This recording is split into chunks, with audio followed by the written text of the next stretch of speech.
دوستانو سلامونه درنښت.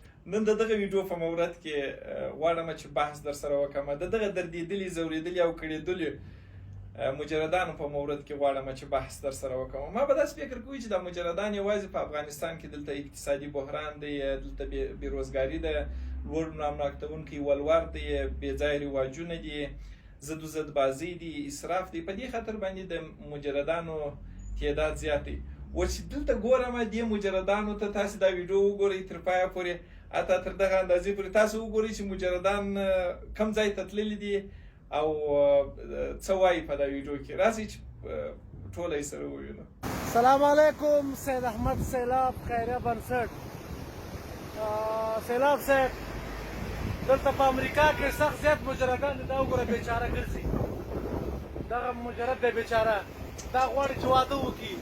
دا په امریکا کې اوس څنګه وکړو دې سره؟ سیلاب صاحب ته وعلیکم سلام.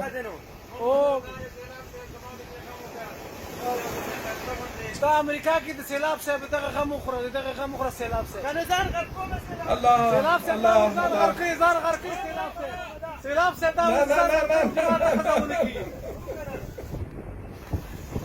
ځان غر کړي وروره.